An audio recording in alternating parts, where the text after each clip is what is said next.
Hi hi hi hi hi thank you అండి. Thank you అందరికీ, బాపు గారి టీంకి. ఏదేది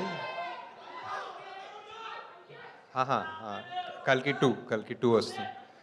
సో బాపు గారు ప్రొడ్యూసర్కి, ఫుల్ టీమ్, టెక్నీషియన్స్, యాక్టర్స్, డైరెక్టర్కి అందరికీ thank you so much. First నన్ను ఇక్కడికి పిలిచినందుకు. అండ్ నేను ట్రైలర్ చూశానండి.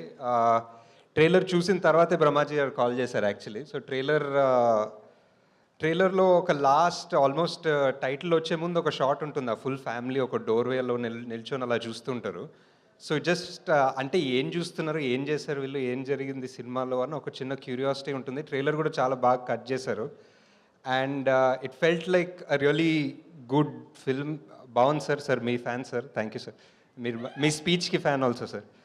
సో జస్ట్ అంటే ఇప్పుడు కల్కి పెద్ద బడ్జెట్ అలా, ఇది చిన్న బడ్జెట్ అలా పెట్టుకోకుండా మన తెలుగు సినిమా ఆడియన్స్ బేసిక్లీ ఎంత మంచోళ్ళు అంటే, సినిమా బాగుంది అంటే ఫస్ట్ షో సెకండ్ షో లోపల టాక్ వెళ్ళిపోతుంది.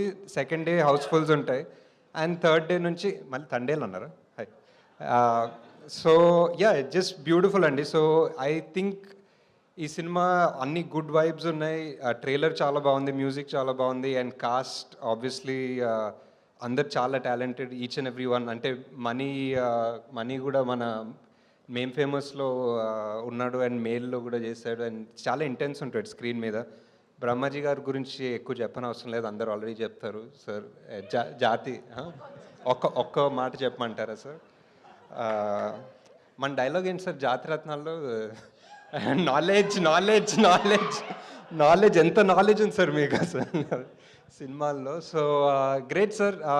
Wishing the entire team all the best. Thank you for coming. And will see you theatres 21st February. Sir మీ బాపు గురించి అందరూ మా బాపు గురించి అంటే స్పెసిఫిక్ ఇన్సిడెంట్ అంత ఇమీడియట్గా గుర్తులేదు. బట్ చిన్నప్పుడు ఆల్మోస్ట్ అందరికీ సేమ్ ఎక్స్పీరియన్స్ ఉంటుందేమో. ఏదైనా అడిగితే లేకపోతే ఏదైనా చెప్తే, మా నాన్న ఒక చిన్న ఊరు నుంచి నాగర్కర్నూల్ దగ్గర ఐతోల్ అని. సో ఎప్పుడు చెప్పేవాళ్ళు, స్కూల్కి వెళ్ళడానికి నేను ఒక 14 కిలోమీటర్లు నడిచి వచ్చేవాడిని.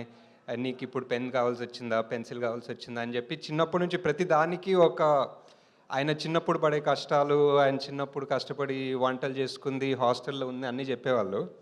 సో ఏంటి అంటే ఆబ్వియస్లీ ఏంటి ప్రతిదానికి ఇదే చెప్తున్నారు స్టోరీ అనుకునేవాడిని చిన్నప్పుడు. కానీ నాకు మొన్ననే అంటే నేను కూడా ఇప్పుడు బాపోయాను, నాకు కూడా ఒక పిల్లోడు ఉన్నాడు.